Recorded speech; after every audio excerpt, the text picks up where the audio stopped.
I hope you all will find this lecture in your very best health. My name is Shavez Latif. I am working as a lecturer for English language at DIET Rampur. I am highly thankful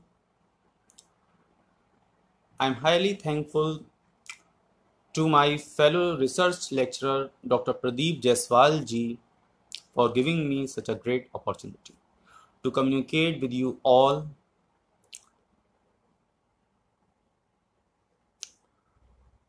Today, I have been given a topic called Approaches and Methods of Teaching English. I will try my best to communicate each and every aspect of the topic to all of you. I am going to start my topic. Comments are coming. People are comfortable. They are watching. So I'm going to start my topic. Before moving further, we have to form some structure in our minds as far as the purpose of today's lecture is concerned, as far as the procedure of acquiring a foreign language is concerned, and as far as the learning outcomes are concerned. So let's start with the purpose of today's lecture. So what is today's lecture? Yogi ji namaskar keh rahe hain. Namaskar sir. So let's start with what is the purpose of today's lecture. Today's lecture's purpose is that you can take a screenshot of it, learn, understand, apply with maturity. It is a very known and general fact that we teach our students and our students learn, but this is not enough. This is not good. We have to make our students not only learn but understand the core of the topic. If they don't understand the concept of the topic, they will get nothing. They will get only surface level information and they will get failed in the competitive exams. So it is important that they must get the core concept so that they will answer the tricky questions. Rather, I would say some difficult question, interesting question. Difficult questions are always interesting. So learning is important. Apart from learning, understanding the concept is very important. And after that, remember that we are learning language. We are trying to acquire a foreign language, so that what is important is the application. Okay, how we are applying the language, the way we are applying the language. Do we really possess such capability? Do we really possess such maturity with which we can apply that language? Remember one thing कि language apply करने के लिए maturity बहुत ज़रूरी है. Good evening प्रतीक. अगर आप mature नहीं हैं तो ये मान के चलिए कि आप भाषा का सही इस्तेमाल नहीं कर पाएंगे. भाषा का सही इस्तेमाल करने के लिए बहुत ज़रूरी है भाषा का सही. योगी जी मैंने आपकी बात समझ ली है. भाषा का सही इस्तेमाल करने के लिए ज़रूरी है कि हम अपने बच्चों को, अपने ट्रेनीज को थोड़ा सा मानसिक रूप से मैच्योर बनाएं, थोड़ा सा मानसिक रूप से उन्हें परिपक्व बनाएं. क्योंकि भाषा अपने आप में बहुत जटिल है.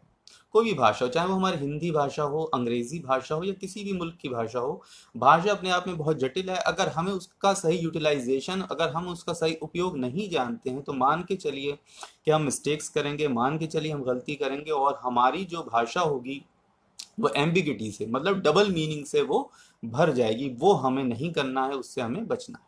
तो मैं फिर से दिखा रहा हूं कि लर्निंग इज नॉट इनफ. हमें apart from learning, understanding the concept is very important. The right application of the concept is very important with maturity. You can not neglect maturity at any level. You have to perform your things with maturity. This is very important. So it was the purpose of our today's lecture. Now let's move forward and let's see the procedure of today's lecture. You can take a screenshot of this. Adopt, adapt, adapt. जब हम अपने class में बच्चों को पढ़ाते हैं, जब हम अपने क्लास में बच्चों से इंटरेक्ट करते हैं, तो होता क्या है कि बच्चे जो हैं वो हमारी बात, मतलब हम तो एक प्रिलिमिनरी इन्फॉर्मेशन दे रहे हैं, उन्हें शुरुआती जानकारी ही दे पाते हैं। जब हम स्टार्ट करते हैं तो बच्चे जो होते हैं वो पैसिव लिसनर होते हैं, निष्क्रिय रूप से वो हमें सुनते हैं, वो बहुत ज़्यादा रिस्पॉन्स नहीं कर पाते हैं क्योंकि ये चीज़ उनके लिए बहुत ज़्यादा नई होती है। अब होता क्या है, अब हमें उनकी निष्क्रिय अवस्था से तो कुछ हासिल होने वाला नहीं है। हम चाहते हैं कि वो एक्टिव बने और इस लेवल पर आए कि वो कॉन्सेप्ट को क्रैक कर पाएं, और साथ ही ना सिर्फ कॉन्सेप्ट को क्रैक कर पाएं, उसके साथ साथ वो अपने विचार उसमें ऐड कर पाएं, उसमें अमेंडमेंट कर पाएं उस कॉन्सेप्ट में।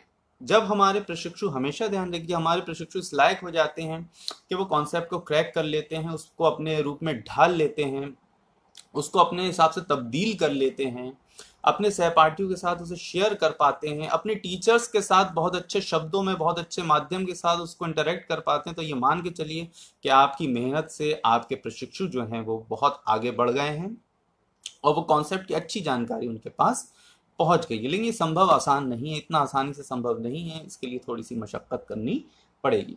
तो हमारी जो फर्स्ट स्टेज थी अडॉप्ट, हमें वहां से बच्चे को निकाल कर लेके आना है अडेप्ट, सेकंड स्टेज पे। सेकंड स्टेज पर लाने के लिए हमें उसके अंदर कॉन्फिडेंस बूस्ट करना होगा, उस बच्चे को यकीन दिलाना होगा कि हाँ तुम इस चीज़ को कर सकते हो, और जो आपने पढ़ाया है उसकी यूटिलिटी भी दिखना चाहिए उसको। जब तक यूटिलिटी नहीं होगी, उपयोगिता नहीं होगी, तो मान के चलिए तब तक बात नहीं बन पाएगी। जब बच्चा यूटिलिटी समझ जाएगा, कॉन्फिडेंस बूस्ट हो जाएगा और आप उस तक कुछ इंफॉर्मेशन भी पहुंचा चुके हैं कॉन्सेप्ट की, तो क्या होगा कि बच्चा अडेप्ट वाली स्टेज में आ जाएगा, सेकंड स्टेज में आ जाएगा, और बच्चा वहां पर थोड़े से अमेंडमेंट करना शुरू करेगा कॉन्सेप्ट में, वो अपने विचार रखना शुरू करेगा। लेकिन वो विचार जो होंगे इमेच्योर विचार होंगे, अभी भी वो परिपक्व विचार नहीं होंगे। परिपक्व विचार वो तब रख पाएगा जब वो आएगा थर्ड स्टेज पर। थर्ड स्टेज पर अगर वो बच्चा आ जाता है तो ये मान के चलिए कि वो बच्चा जो है वो पूरी तरह से अब कॉन्सेप्ट उसके पास पहुंच गया है और वो कॉन्सेप्ट को समझने में बिल्कुल तैयार है, कॉन्सेप्ट को समझता है, उसे अप्लाई करना भी जानता है। तो ये हमारा एक प्रोसीजर है एक्वायरिंग लैंग्वेज का, कि किस तरह से हम एक लैंग्वेज को एक्वायर करते हैं। कि पहले हम निष्क्रिय अवस्था में होते हैं, फिर थोड़े सक्रिय होते हैं, फिर पूरी तरह से सक्रिय हो जाते हैं। वो मैंने 3 स्टेजेस के थ्रू आपको बताने की कोशिश की है, इसे AQ थ्योरी भी कहते हैं। Now let's move forward and let's see the learning outcomes of today's lecture. You can take a screenshot of this, and it's first you can take a screenshot of it, and then let's see. Let's move further. Yeah.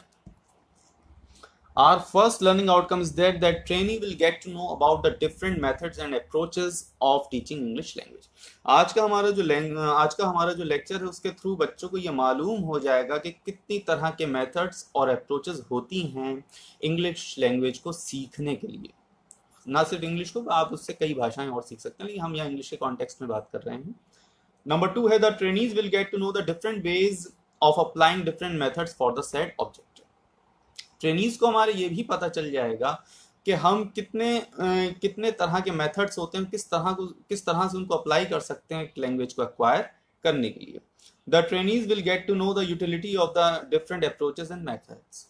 इसके साथ ही हमारे जो trainees हैं वो जान पाएंगे कि क्या यूटिलिटी होती है अलग अलग मेथड्स की, अलग अलग अप्रोचेस की। हमेशा ध्यान रखिए, practical utility is very important. If you are not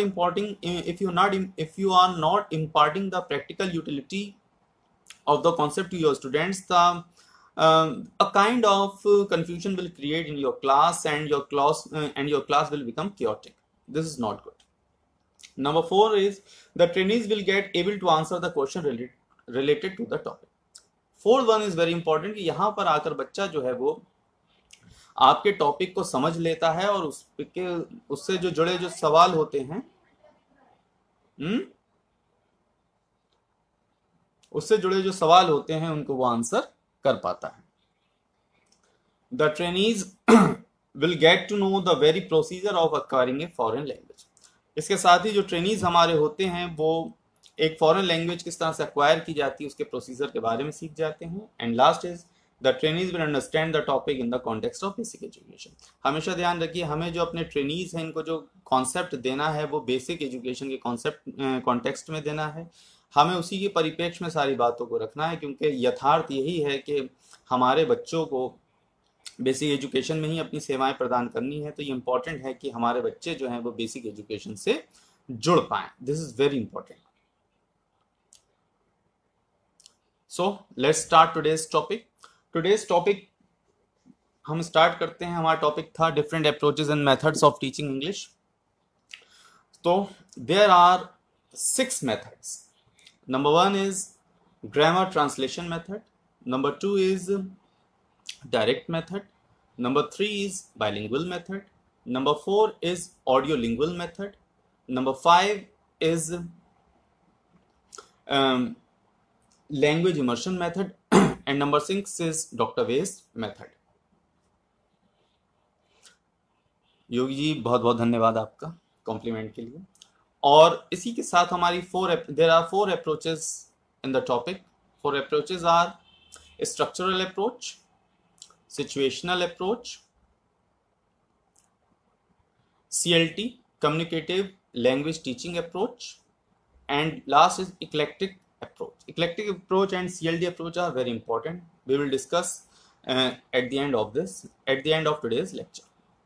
सबसे पहले हम देखते हैं grammar translation method. Grammar translation method बहुत ही पुराना मेथड है। It's been conducting since ages. ये बहुत सदियों से इसको किया जा रहा है, बहुत सदियों से इसको लोग करते आ रहे हैं। और इस मेथड को हम इसीलिए क्लासिकल मेथड भी कहते हैं, इस मेथड को इसीलिए हम ट्रेडिशनल मेथड भी कहते हैं। कॉम्पिटिटिव एग्जाम्स में पूछा जाता है कि ग्रामर ट्रांसलेशन मेथड को और हम किन नामों से जानते हैं, तो आप ये नाम ध्यान रख सकते हैं, क्लासिकल मेथड और ट्रेडिशनल मेथड। इस मेथड में क्या होता है, जैसे कि इसके नाम में ही दिया गया है ट्रांसलेशन। इस मेथड में ज्यादा जोर किस पर दिया जाएगा, ट्रांसलेशन के ऊपर जोर दिया जाएगा। ट्रांसलेशन के ऊपर जब जोर दिया जाता है तो वर्ड बाय वर्ड कॉन्सेप्ट को आपको ट्रांसलेट कर दिया जाएगा, और वो ट्रांसलेशन होगा आपकी मदर टंग में, आपकी मातृभाषा में, और लोग जो हैं उसको ट्रांसलेट करना स्टार्ट कर देते हैं। लेकिन ये कॉन्सेप्ट जो है अपने आप में संपूर्ण नहीं है, ये कॉन्सेप्ट अपने आप में मुकम्मल नहीं है। या मैं सेकंड सेमेस्टर को भी रख रहा हूं ध्यान में। तो ग्रामर ट्रांसलेशन मेथड में क्या होता है कि हम विदेशी भाषा का अनुवाद अपनी भाषा में कर लेते हैं, लेकिन हमेशा ध्यान रखिए कि किसी भी भाषा को संपूर्ण रूप से अनुवादित नहीं किया जा सकता। हर भाषा की अपने कुछ विशेष अधिकार होते हैं, कुछ अपने ऐसे शब्द होते हैं, कुछ अपने एक्सप्रेशंस होते हैं, फ्रेजेस होते हैं, मुहावरे होते हैं, जिनको आप एज इट इज अनुवाद उसका नहीं कर सकते। मैं हवा खाने जा रहा हूँ, तुम हवा खा रहे हो, क्या इसका इंग्लिश में अनुवाद हो सकता है? अगर कोई अंग्रेज हिंदी सीख रहा है, उसको अनुवाद करना चाहे तो नहीं कर सकता है। तो ये हमारी एक पाबंदी होती है अनुवाद की, जो कि हम नहीं कर सकते। इसलिए ग्रामर ट्रांसलेशन मेथड के साथ प्रॉब्लम यही थी कि इसे वर्ड बाय वर्ड ट्रांसलेट कर रहा है चीज़ों को, और ये कहीं ना कहीं स्पीकिंग पे तो जोर देता ही नहीं। स्पीकिंग तो यहाँ इस पर कहीं है ही नहीं, यहाँ तो सिर्फ राइटिंग पर जोर दिया जाता है। आप पैसिव रूप से लिखते रहते हैं, ट्रांसलेट करते रहते हैं, चीज़ें होती रहती हैं, but that is not enough, this is not good. So it is very important that we must have some comprehensive method so that we can acquire a foreign language very easily. तो translation grammar translation method जो है वो इसमें काम नहीं करता है। इस मेथड में एक इम्पॉर्टेंट चीज ये है कि इसको डिडक्टिवली किया जाता है। डिडक्टिव को समझ लीजिए कि पहले आपको एग्जाम्पल दिए जाएंगे, पहले आपको रूल समझाया जाएगा, फिर उससे रिलेटेड आपको एग्जाम्पल्स दिए जाएंगे डिडक्टिव में। तो इसमें ज्यादा फोकस कहाँ होता है, रूल्स पर फोकस होता है, स्पीकिंग में इस पर फोकस नहीं होता है। तो हाँ योगी जी, तो इसमें कहीं भी अनुवाद पूरा नहीं हो पाता है, और हमारा जो कॉन्सेप्ट है वो अधूरा रह जाता है, और इससे हमें कहीं भी लैंग्वेज एक्वायर करने में वो मदद नहीं मिल पाती है जितनी मदद हम चाहते हैं। दूसरा मेथड है हमारा डायरेक्ट मेथड। हमेशा ध्यान रखिए जो अगला मेथड आएगा वो पुराने वाले को डीकंस्ट्रक्ट करता हुआ आएगा, उसको बिल्कुल ही काउंटर करता हुआ आएगा। तो डायरेक्ट मेथड जो होता है वो ट्रांसलेशन को बिल्कुल हटा देता है, ट्रांसलेशन की वो वकालत नहीं करता है, ट्रांसलेशन को वो कहता है कि ये इंपॉर्टेंट नहीं है कहीं से भी। डायरेक्ट मेथड में आप जो भी लैंग्वेज सीखना चाहते हैं आप उसी लैंग्वेज में बात करेंगे, उसी लैंग्वेज में आपका टीचर बात करेगा, सारी चीज़ें उसी लैंग्वेज में होंगी। इसीलिए इसको नेचुरल मेथड भी कहीं ना कहीं कहा जाता है। लेकिन ये मेथड भी बहुत ज़्यादा तो कामयाब नहीं है, लेकिन हाँ ये मेथड जो है वो स्पीकिंग पर बहुत ज़्यादा फोकस करता है और ये इंडक्टिवली काम करता है। यहाँ पहले आपको एग्जाम्पल दिए जाएंगे, फिर आपको रूल बताया जाएगा। मतलब कहने का यहाँ है कि यहाँ रूल पर बहुत ज़्यादा फोकस नहीं होता है। ग्रामर ट्रांसलेशन मेथड पे ज्यादा फोकस कहाँ होता है, रूल के ऊपर होता है। डायरेक्ट मेथड में ऐसा नहीं होता है, यहाँ कोई भी फोकस रूल पर नहीं होता। ज्यादा फोकस कहाँ होता है, स्पीकिंग पर, कि हम ज्यादा से ज्यादा उसको बोल पाए। आपको उस माहौल में रख दिया जाएगा और आप ज्यादा से ज्यादा बातों को समझ पाएंगे, देख पाएंगे और बोल पाएंगे।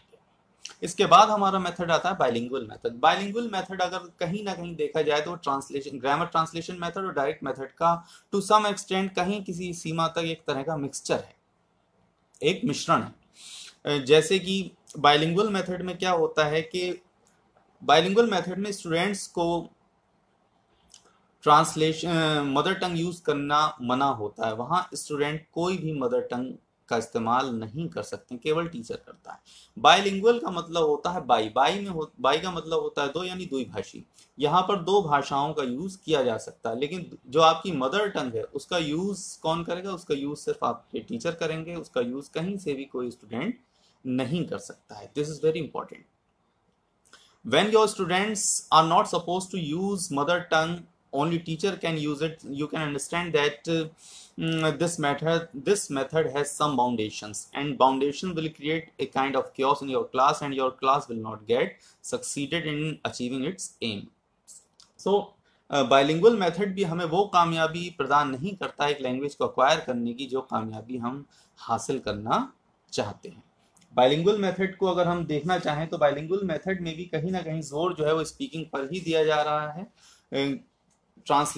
मदर टंग का इस्तेमाल सिर्फ टीचर करेंगे, स्टूडेंट इस्तेमाल नहीं करते हैं। ज़्यादा फोकस जो होता है वो ओरल ड्रिल पर होता है और ये सारी चीज़ें इसमें होती है। इसके बाद जो हमारा मेथड आता है वो ऑडियो लिंगुअल मेथड आता है। ऑडियो लिंगुअल मेथड को आर्मी मेथड भी कहते हैं। 1945 में जब सेकेंड वर्ल्ड वॉर खत्म हुई थी, हमेशा ध्यान रखिए, ये ईयर याद रखिए 1945 में जब सेकेंड वर्ल्ड वॉर, द्वितीय विश्व युद्ध खत्म हुआ था, उसके बाद American economy, America as nation emerge हो रहा था और निकल कर आ रहा था, उभर रहा था। वो चाहता था कि कहीं ना कहीं मुझे बाकी लोगों की, बाकी देशों की भी ज़बान सीखनी है। ज़बान सीखने में, कोई भी भाषा सीखने में एक लंबी प्रोसेस है, उसे सीखने में वक्त लगता है। लेकिन जैसे कि मैंने बताया, इसको आर्मी मेथड भी कहते हैं। तो वहाँ कोशिश ये की जा रही थी कि ज़्यादा से ज़्यादा और जल्दी से जल्दी हम इस ज़बान को या किसी भी देश की ज़बान को सीख पाएँ।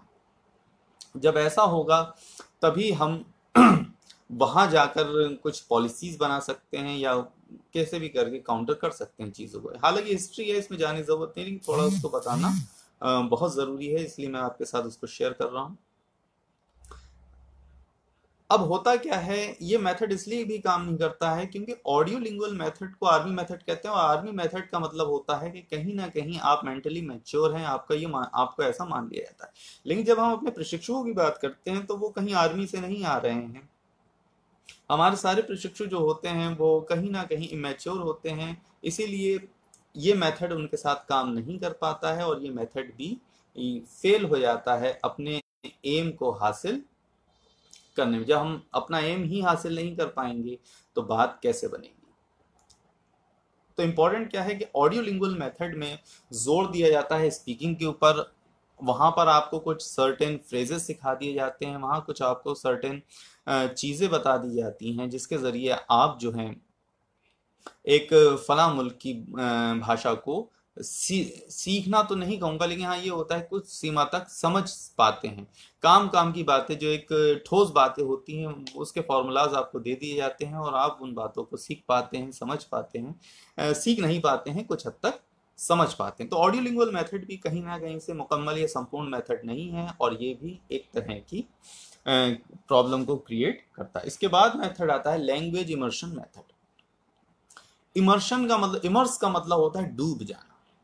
यहाँ लैंग्वेज इमर्शन मेथड में क्या होगा, यहाँ पर आपके टीचर जो है वो एक ऐसा माहौल क्रिएट कर देंगे कि आपकी जो मॉर्निंग टू मॉर्निंग से लेकर शाम तक की जो भी एक्टिविटीज होंगी वो सारी इंग्लिश में होंगी। आप कम्युनिकेट अपने टीचर्स से करेंगे तो इंग्लिश में करेंगे, वहाँ आप किसी पियोन से कम्युनिकेट करेंगे तो इंग्लिश में करेंगे, आप जिससे भी बात करेंगे जो भी बात करेंगे वो इंग्लिश में ही बात करेंगे या उस भाषा में बात करेंगे जिसको आप अक्वायर करना चाहते हैं। हम इंग्लिश के कॉन्टेक्स्ट में बात कर रहे हैं तो इंग्लिश की बात करेंगे, तो वहाँ सारी बातें किस में होती हैं, इंग्लिश में सारी बातें होती हैं। जब सारी बातें इंग्लिश में होंगी तो आपको एक माहौल मिल जाता है अपने आप को एक्सप्रेस करने का और दूसरे की बात को समझने का, और आप एक दिन नहीं, 2 दिन नहीं, लेकिन 7 दिन के अंदर आप उस माहौल में ढल जाते हैं और आप धीरे धीरे उसमें फोकस करने लगते हैं। लेकिन प्रॉब्लम यहाँ ये हो जाती है कि आपको आपके यहाँ फिर स्पीकिंग पर ही जोर दिया जाता है, और यहाँ हमेशा ध्यान रखिए सिर्फ स्पीकिंग पर जोर देने से काम नहीं चलने वाला है। As far as your competitive exams are concerned, आपका फोकस LSRW चारों चीज़ों पर ही होना चाहिए। रीडिंग और राइटिंग पर तो पूरी तरह से होना ही चाहिए, सॉरी, राइटिंग और स्पीकिंग पर तो पूरी तरह से होना ही चाहिए। अगर ये चीज़ें नहीं हो पाएंगी तो फिर आपको दिक्कत होगी। तो ये मेथड भी कामयाब तो होता है लेकिन ये पूरी तरह से कामयाब नहीं हो पाता है। उसके बाद हमारी आती है स्ट्रक्चरल अप्रोच। स्ट्रक्चरल अप्रोच को समझने के लिए, जैसे कि मैंने शुरू में ही आपसे कहा था कि हम कुछ स्ट्रक्चर्स अपने तय कर लेते हैं आज के लेक्चर के, जिससे कि हमें समझने में आसानी हो कि what we are going to teach और हम क्या समझाने जा रहे हैं अपने बच्चों को। वो बच्चों के लिए वो ढांचा बहुत ज़रूरी होता है। जब क्लास में हम लेक्चर लेने जा रहे हैं तो बच्चों को एक ढांचा आप दे दीजिए, उनके माइंड में एक ढांचा क्रिएट कर दीजिए। जब वो ढांचा क्रिएट हो जाएगा तो बच्चे को कॉन्सेप्ट समझने में फिर दिक्कत नहीं होगी। अगर आप उनसे अनायास कुछ नई बात भी कह देते हैं, कुछ ऐसी बात बता देते हैं जिसका उन्हें ज्ञान नहीं है, क्योंकि हम तो नॉन टू अननोन वाले हैं कि हम तो बच्चे को एक अनजान जानकारी वाली चीज़ से अनजान वाली चीज़ पर ले आना है, तो उसके लिए ज़रूरी है कि हम एक सर्टेन ढांचा उसको दे पाएँ, और उसके लिए ज़रूरी है कि हम क्लास में एक माहौल पहले से ही तैयार कर दिया हो। स्ट्रक्चरल अप्रोच भी कुछ इस तरह की होती है, जैसे कि हमारे ग्रामर में एक स्ट्रक्चर होता है subject plus verb plus object. ये हम SVO हम इसको कहते हैं। हम इस तरह का स्ट्रक्चर अपने बच्चों को दे देते हैं और कहते हैं कि इसमें आप कुछ अमेंडमेंट करते रहिए, आप इसको किसी तरह से देखते रहिए और आपकी बात चलती रहती है। लेकिन होता क्या है कि खाली स्ट्रक्चर देने से ही काम नहीं चलता है। अगर हम सिर्फ उन्हें स्ट्रक्चर देते जाते हैं तो वो चीज़ें क्या होती हैं, वो बच्चा जो है वो कहीं ना कहीं निष्क्रिय हो जाता है, वो बच्चा फिर उसी स्ट्रक्चर में फंसा रह जाता है। मैंने आपको पहले ही क्लियर किया था कि हमें बच्चे को अडेप्ट वाली स्टेज पे लाना है, जहाँ बच्चा हमारे दिए गए कॉन्सेप्ट्स को क्रैक कर सके, अपने शब्दों में उसको ढाल सके। स्ट्रक्चरल अप्रोच की जो सबसे बड़ी समस्या ये है वो यही है कि वो बच्चा जो है वो स्ट्रक्चर्स में ही फंसा रह जाता है और यहाँ पर कहीं भी स्पीकिंग पर उतना जोर नहीं दिया जाता है। जब स्पीकिंग पर जोर नहीं होगा तो आप समझ सकते हैं कि फिर हमारा जो मकसद है पढ़ने पढ़ाने का वो तो पूरा हो नहीं रहा है ना। तो उस तरह से तो बात बन नहीं पाती। तो इसलिए ज़रूरी है यहाँ पर कि हम स्ट्रक्चर के साथ साथ उसमें एक मॉडिफिकेशन भी करते चले, हम अपने इनपुट्स भी उसमें देते चलें। This is very important. एक मेथड अभी हमारा रह गया, वो है doctor West method. Doctor new West method जो है वो रीडिंग पर बहुत जोर देता है। वो इंडिया में रहे थे, इंडिया में उन्होंने इंडिया में वो रहे थे, इंडिया से उनकी वाकफियत हो गई थी, उनका परिचय हुआ था इंडिया से, और कहीं ना कहीं उन्होंने समझ लिया था कि इंडिया में आप किस तरह से इंग्लिश लैंग्वेज को यूटिलाइज कर सकते हैं। लेकिन जो उन्होंने अपनी थ्योरी प्रोपाउंड की वो बड़ी अजीब थ्योरी। उन्होंने कहा था कि यहाँ तो बस आप बच्चे को रीडिंग सिखा दीजिए, रीडिंग सीख लेगा तो बच्चा जो है हमारे विदेशी कल्चर को समझ सकता है, अंग्रेजियत क्या होती है उसको समझ सकता है। लेकिन ये चीज़ जो है वो इम्पोर्टेंट, ये चीज़ ठीक नहीं है, क्योंकि बच्चा जो है उसका माइंड उस तरह से काम नहीं करता है, वो इतना डेवलप नहीं होता है। सिर्फ आप उसको क्रैमिंग सिखा रहे हैं, एक तरह से रटना सिखा रहे हैं। तो doctor West new West method जो है वो तो यहाँ आकर फेल हो जाता है, वो तो किसी तरह से काम भी नहीं करता है। स्ट्रक्चरल अप्रोच की मैं बात कर रहा था, तो स्ट्रक्चरल अप्रोच जो है वो कहीं ना कहीं स्ट्रक्चर तो देती है, लेकिन खाली स्ट्रक्चर दे देना ही काफ़ी नहीं है। उसके साथ साथ इम्पोर्टेंट ये होता है कि हम उसमें अपने और इनपुट्स क्या देते हैं। अगर आप सिर्फ स्ट्रक्चरल अप्रोच को ही लेकर क्लास में जाते हैं तो ये मान के चलिए कि आपको क्लास में सफलता उतनी नहीं मिल पाएगी जितनी कि आप अपने क्लास में अपेक्षा कर रहे हैं। इसके बाद आती है सिचुएशनल अप्रोच। सिचुएशनल अप्रोच भी अच्छी होती है। सिचुएशनल अप्रोच में क्या होता है कि कुछ विशेष तरह की सिचुएशंस क्रिएट कर दी जाती हैं, कुछ विशेष तरह की परिस्थितियां क्रिएट की जाती हैं क्लास में। जैसे कि एक सेंटेंस बहुत चलता है, हमारी बुक्स में लिखा होता है, John is not in the class. अब होता क्या है कि बहुत से मैटर्स में, स्पेशली अगर हम यूपी की बात करें, तो जॉन नाम का बच्चा बहुत मुश्किल से ही हमें क्लास में मिलेगा, अमूमन हमें नहीं मिलेगा, मिला भी तो 5% के करीब हमें मिलेंगे। तो उससे बेहतर ये होना चाहिए कि जो बच्चे उस दिन एब्सेंट हैं हम उन्हीं का नाम ले दें। जैसे कोई अक्षय नाम का बच्चा एब्सेंट है, कोई प्रतीक नाम का बच्चा एब्सेंट है, तो हम क्लास में यूं ये क्यों ना कहें कि Akshay is not in the class, Pratik is not in the class. जब हम इस तरह से कहेंगे तो जो बात है वो बच्चे को बहुत अच्छी तरह से पहुंच पाएगी वहां तक। और हमेशा ध्यान रखिए, चीज़ों को करना ही ऐसे चाहिए कि आप कहीं ना कहीं सिचुएशन ऐसी क्रिएट कीजिए कि जो इंफॉर्मेशन है बच्चे तक वो उसकी वाकफियत से पहुंचे, जिन चीज़ों से उसका परिचय है उसी के थ्रू वो चीज़ वहां पर पहुंचे। अब क्लास के बच्चे प्रतीक को भी जानते हैं, क्लास के बच्चे अक्षय को भी जानते हैं, वो दोनों एब्सेंट भी हैं, और जब आप ये ऐसे कहेंगे बात को कि प्रतीक और Akshay are not present in the class, तो ये चीज़ बहुत काम करेगी बच्चों से। बच्चा बहुत आसानी से स्ट्रक्चर को समझ पाएगा, बहुत आसानी से ग्रेस्प कर पाएगा इस चीज़ को कि इसका मतलब क्या होता है कि ये दोनों बच्चे आज अनुपस्थित हैं। तो ये चीज़ एकदम उसके लिए क्लियर हो जाएगी।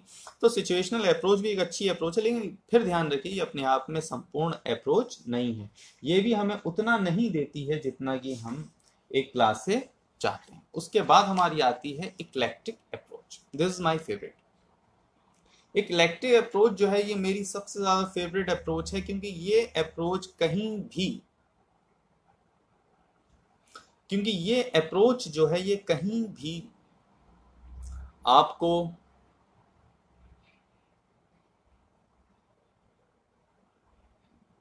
वेलकम संजीव। तो थैंक यू माधवी जी।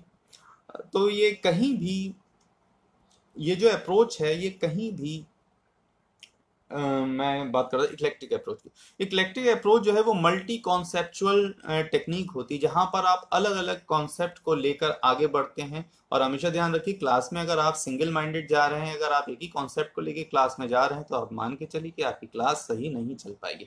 आपको अगर अच्छी क्लास चलानी है तो ये इंपॉर्टेंट है कि आप मल्टी डायमेंशनल बने। आपकी क्लास में आप अलग अलग अप्रोचेस को, अलग अलग मेथड्स को अपनाएं। क्यों ज़रूरत है अलग अलग मेथड्स की और अलग अलग अप्रोचेस की? उसकी ज़रूरत यूं है क्योंकि हमारे क्लास में जो बच्चे हैं उनका मेंटल लेवल सभी का एक जैसा हो, ऐसा बिल्कुल नहीं है। मैं एग्जांपल देता हूँ डीएलएड का। डीएलएड में हमारे यहाँ 100 बच्चे हैं, हमारे क्लास में 18 बैच में 100 बच्चे हैं और 19 बैच में 100 बच्चे हैं। लेकिन मैं ये दावे से नहीं कह सकता हूँ कि वो सारे बच्चों का जो मेंटल लेवल है वो एक जैसा है, मैं बिल्कुल नहीं कह सकता। कोई बच्चा किसी मेथड से समझता है, कोई बच्चा किसी दूसरे मेथड को पसंद करता है। ऐसा संभव हो ही नहीं सकता कि वो मेरे एक ही मेथड पे मेरे 100 के 100 बच्चे एक ही मेथड से कॉन्सेप्ट को समझ जाएं। ये मुमकिन नहीं है। जब ये मुमकिन नहीं है तो आप समझ सकते हैं कि एक मेथड एक क्लास में कभी भी काम नहीं करेगा। You have to be multi dimensional in your approach, you have to be multi-dimensional in your methods. If you are using single method, if you are using single approach, your class will fall flat. You will not gain success, you will not get the desired success in your class that has been your priority since the very long. So it is very important that our students must learn through multi-dimensional teaching. तो eclectic approach जो है ये बहुत important भी है, आप ध्यान रखिए, क्योंकि जो इससे पहले मैंने आपको ग्रामर ट्रांसलेशन मेथड बताया, डायरेक्ट मेथड बताया, बाइलिंगुअल मेथड बताया, लैंग्वेज इमर्शन मेथड बताया, आपको मैंने ऑडियो लिंगुअल मेथड बताया, डॉक्टर वेस्ट मेथड बताया, स्ट्रक्चरल अप्रोच, सिचुएशनल अप्रोच आपको बताई। ये सारी अप्रोचेस कहीं ना कहीं सबको पता होती। इक्लेक्टिक अप्रोच के बारे में जहां तक मैं जानता हूं लोगों को, उनका ऐसा नहीं होता है कि ये बहुत ज़्यादा नोन अप्रोच है या इसको बहुत ज़्यादा लोग जानते हैं, ऐसा नहीं है। यही कहीं ना कहीं ये स्कोरिंग क्वेश्चन हमारा बनता है, क्योंकि ये मान के चलिए जो जनरल क्वेश्चंस हो रहे हैं वो तो सारे ही बच्चे तैयार कर रहे हैं कंपटीशन में। हमारा जो कंपटीशन क्वालिफाई होगा अच्छी पोजीशन के साथ, वो तभी होगा, अच्छी मेरिट के साथ वो तभी होगा जब हम वहां पर कुछ स्कोरिंग क्वेश्चंस करेंगे। स्कोरिंग क्वेश्चंस करने के लिए जरूरी होता है कि हम वहां पर अच्छी तरह से अपने कॉन्सेप्ट, अलग अलग कॉन्सेप्ट्स को दे पाएं और अलग अलग अप्रोचेस से उन्हें समझा पाएं। मैं एग्जांपल दे रहा था डीएलएड का। मेरे डीएलएड में 18-19 में 2 बैच चल रहे हैं और दोनों बैचेस के बच्चे जो हैं वो मेरे अलग अलग अप्रोचेस के हैं, अलग अलग मेंटल लेवल के हैं। मैं किसी एक मेथड से, किसी एक अप्रोच से एक क्लास को चला ही नहीं सकता हूँ। मुझे हमेशा ही मल्टी डायमेंशनल होना पड़ता है अपनी क्लास में। मुझे अपने बच्चों के साथ मजाक भी करना पड़ता है, मुझे अपने बच्चों के साथ उस कॉन्सेप्ट को समझाना भी पड़ता है। यहाँ तक कि अभी 19 बैच में तो ये भी हो गया था मेरे कि मैंने अपने बच्चों से कर दिया था कि आई मेड देम टीच। मैंने अपने बच्चों से पढ़वाया है क्लास में। जब मेरे बच्चे वहां पढ़ाते थे तो मैं वैसे तो बहुत गौरवान्वित फील करता ही था, लेकिन मुझे एक अच्छी बात ये लगती थी कि जो मैं अपने बच्चों को बता रहा हूँ वो जब पढ़ाते तो उससे ये पता चलता था कि वो कॉन्सेप्ट उन तक कितना पहुंचा। और मैं अपने बच्चों से भी बात करता था कि इक्लेक्टिक अप्रोच को ही अपनाइए। You have to be multi dimensional in your approach. अगर आप मल्टी डायमेंशनल नहीं हैं, अगर आप अलग अलग अप्रोचेस को, अलग अलग मेथड्स को नहीं अपना रहे हैं, तो आप मान के चलिए कि आपकी क्लास उतनी अच्छी नहीं चल पाएगी। इसके बाद जो हमारी अगली अप्रोच है वो है CLT, communicative language teaching. CLT approach में क्या होता है, यहाँ पर ज्यादा जोर दिया जाता है communication. It's an age of communication. हमारा ये जो दौर चल रहा है ये कम्युनिकेशन का ही दौर है। चाहे वो आपका टेक्नोलॉजिकल कम्युनिकेशन हो, चाहे वो वर्चुअल कम्युनिकेशन हो, चाहे वो मैन टू मैन कम्युनिकेशन हो, ये सारा युग जो है ये कम्युनिकेशन का युग है। तो सीएलटी में क्या होता है, वो फोकस किया जाता है कम्युनिकेशन के ऊपर कि how well you can communicate with your students, how well you can communicate with your colleagues, how well you can communicate with your fellow friends, fellow students. Communication is a soul of each and every lecture. Communication is a soul of each and every institute. So it is very important that we teach our students, we make our students to communicate with each other in the desired language. तो यहाँ पर जो जोर दिया जाता है वो LSRW चारों पर ही जोर दिया जाता है। CLT यानी कम्युनिकेटिव, मतलब ये क्वेश्चन भी आपका बन सकता है कि ऐसी कौन सी अप्रोच या मेथड होता है जिसमें जोर दिया जाता है LSRW यानी लिसनिंग, स्पीकिंग, रीडिंग और राइटिंग में। तो आपका जवाब होगा CLT। CLT ही एक ऐसी अप्रोच है जिसमें चारों ही चीज़ों पर जोर दिया जाता है, जहां से बच्चा जो है वो बहुत सीमा तक सीख जाता है, समझ जाता है जो वो जानना चाहता है। हम बात कर रहे थे लैंग्वेज को अक्वायर करने की। लैंग्वेज हमेशा ध्यान रखिए, पहले तो एक चीज़ और यहाँ क्लियर कर लेते हैं कि अब माइंड से ये निकालिए कि हम इंग्लिश को ही एक्वायर करना चाहते हैं। क्योंकि होता क्या है, जब हम ये मान के चलते हैं कि हम इंग्लिश लैंग्वेज को एक्वायर करना चाहते हैं तो उससे चीज़ें फिर बड़ी वैसी हो जाती हैं, मतलब कन्वेंशनल हो जाती हैं। ये कन्वेंशनल माइंडसेट हमारा रहा है कि हम स्कूल गए, हिंदी के साथ साथ हमने इंग्लिश सीख ली। अब आप ये मान के चलिए कि आपको यहाँ पर फ्रेंच लैंग्वेज सीखनी है। जब मैंने फ्रेंच शब्द बोला तो कहीं ना कहीं आपके माइंड का जो सेटअप था वो बिगड़ा, क्योंकि ग्रामर इंग्लिश की तो वो टूटी फूटी जानकारी सभी लोगों के पास होती है। जब हम बात कर रहे हैं फ्रेंच की, तो फ्रेंच की ना हमें ग्रामर पता है, ना ही फ्रेंच का हमें फोनेटिक्स पता है, ना ही फ्रेंच का हमें प्रोनाउंसिएशन पता है। जब हमें इस तरह की चीज़ें पता नहीं होती, वहीं प्रॉब्लम क्रिएट होती है। इन्हीं तीनों चीज़ों का फोकस आपको करना होगा जब भी आप कोई फॉरेन लैंग्वेज एक्वायर करना चाहते हैं। ज़्यादातर हम इंग्लिश ही एक्वायर करना चाहते हैं, तो इंग्लिश एक्वायर करने के लिए मान के चलिए कि ये जितने मेथड्स मैंने आपको बताए हैं अपने आप में मुकम्मल नहीं है, लेकिन कहीं ना कहीं CLT और इक्लेक्टिक, CLT यानी कम्युनिकेटिव लैंग्वेज टीचिंग अप्रोच और इक्लेक्टिक अप्रोच, ये अपने आप में 2 अप्रोचेस ऐसी हैं जो बहुत ज़्यादा मददगार साबित होती हैं एक फॉरेन लैंग्वेज को एक्वायर करने के लिए।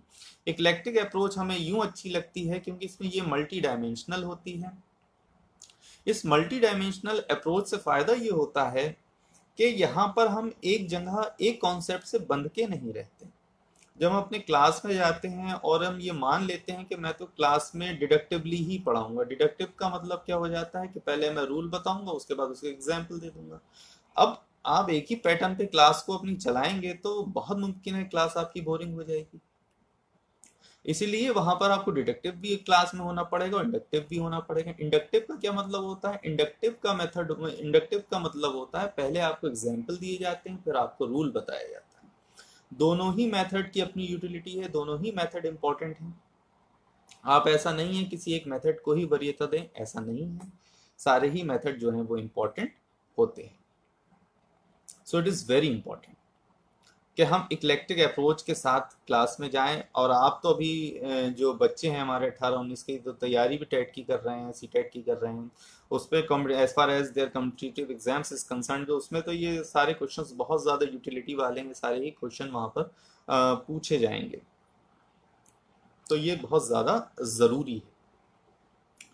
अब आती है सीएलटी की बात। सीएलटी अप्रोच भी बहुत इंपॉर्टेंट है, यहाँ पर आपको कम्युनिकेशन करना सिखाया जाता है, जहाँ पर आपको ये एक माहौल दे दिया जाता है where you have to speak in your desired language English, where you have to speak in English, where you have to write in English, where you have to ask question in English, where you have to answer in English. जब आपको चारों तरफ से बांध दिया जाता है कि आपको इंग्लिश में ही बोल रहा है, तो वहां पर कहीं ना कहीं जो सीएलटी मेथड है वो लैंग्वेज एक्वायर करने में बहुत ज़्यादा कामयाब होता है।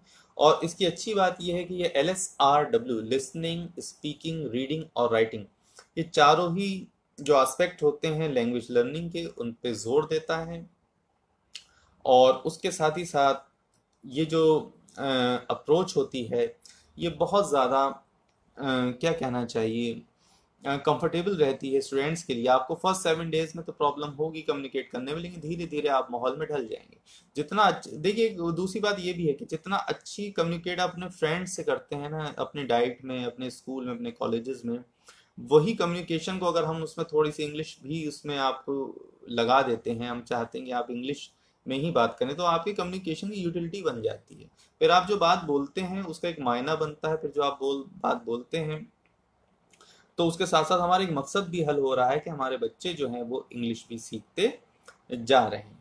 तो हमारे जो मेथड्स थे आज के, वो थे grammar translation method, direct method, bilingual method, audiolingual method, doctor West method और इमर्शन मेथड था हमारा। अप्रोचेस हमने स्ट्रक्चरल अप्रोच करी, सिचुएशनल अप्रोच कर ली हमने, और हमने सीएलटी करा, कम्युनिकेटिव लैंग्वेज टीचिंग अप्रोच कर ली हमने, और इक्लेक्टिक अप्रोच कर ली। हमने ओवरऑल 10 कॉन्सेप्ट्स आज अपने पढ़े हैं, उनको हमने सीखा है। तो होता क्या है, हमेशा ध्यान रखिए कि हम हिंदी भाषी हैं। हमारे माइंड में जब हम, जैसे इंग्लिश में ही अगर हम कम्युनिकेट करना चाहते हैं, तो हमारे माइंड में जो बातें आएंगी, हमारे माइंड में जो विचार आएंगे, वो कैसे आएंगे, हिंदी में आएंगे, क्योंकि हमारी मदर टंग क्या है, हिंदी है। तो इम्पॉर्टेंट ये होता है जब हम स्पीकिंग कर रहे हैं तो हमें पता होना चाहिए कि हम उसको ट्रांसलेट कैसे करें। और ट्रांसलेट हमें करना है बहुत वाइजली, बहुत समझदारी के साथ ट्रांसलेट करना है, जिससे कि जो हमारे विचार आ रहे हैं हम उनको उतनी ही अच्छी तरह से जितना अच्छा विचार है हमारा हिंदी में, हम उतनी अच्छी तरह से उसका अंग्रेजी में ट्रांसलेट कर पाएँ। जब हम उसको अंग्रेजी में ट्रांसलेट करके कम्युनिकेट करेंगे अपने सामने वाले पर, तभी जाकर बात बनेगी। तो ट्रांसलेशन का भी अपना महत्व होता है। इसके साथ ही साथ महत्व होता है ग्रामर का। अगर आपको ग्रामर की जानकारी नहीं है तो मान के चलिए कि आप उतनी अच्छी तरह से कम्युनिकेट नहीं कर पाएंगे। अगर ग्रामर की जानकारी नहीं है तो मान के चलिए कि चीज़ उस तरह से फिर हो ही नहीं पाएंगी। ग्रामर की जानकारी होना इसके लिए बहुत ज़्यादा ज़रूरी है। उसके बाद आ जाती है बात कि हाउ, वो मैच्योरिटी हमें चाहिए होती है। हमेशा मैंने आपको लेक्चर की शुरुआत में ही क्लियर किया था कि कोई भी लैंग्वेज में बात करने के लिए, कोई भी लैंग्वेज करने के लिए ज़रूरी क्या होता है, ज़रूरी होता है कम्युनिकेशन। अगर आप मैच्योरिटी बहुत ज़रूरी होती है। अगर आप इमेच्योर हैं तो आप लैंग्वेज का यूटिलाइजेशन, लैंग्वेज का उपयोग उस तरह से कर ही नहीं पाएंगे जिस तरह से आपसे अपेक्षा है। तो हमेशा ध्यान रखिए कि मैं अपने बच्चों में भी चाहता हूँ मैच्योरिटी आए, और मेरे बच्चे जो आगे चलकर टीचर बनेंगे तो मैं चाहूँगा कि वो शुरू से ही अपने माइंड में ये बात लेके चलेंगे, जब आप भाषा को पढ़ा रहे हो क्लास में, तो आप कहीं ना कहीं ये दिखा दो कि आप मैच्योर हो, आप बहुत मैच्योरिटी के साथ उसको इम्पार्ट कर रहे हो, और बहुत मैच्योरिटी के साथ आप उसको दे रहे हो।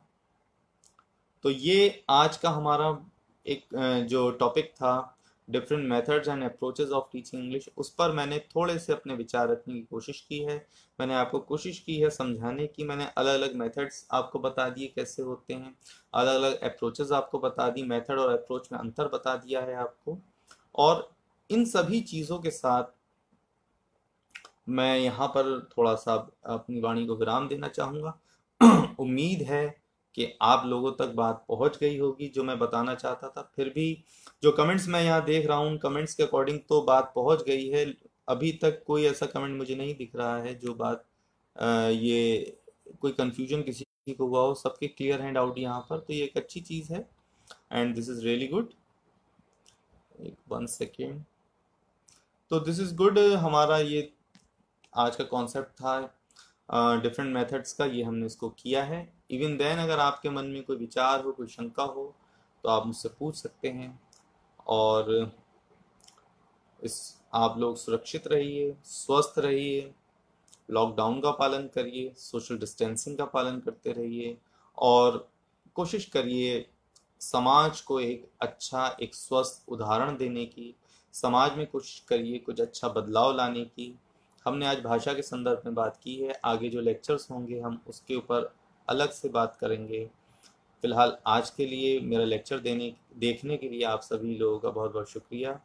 और इसी के साथ मैं आप लोगों से अब अलविदा कहूँगा। Thank you for watching my lecture. Thank you so much.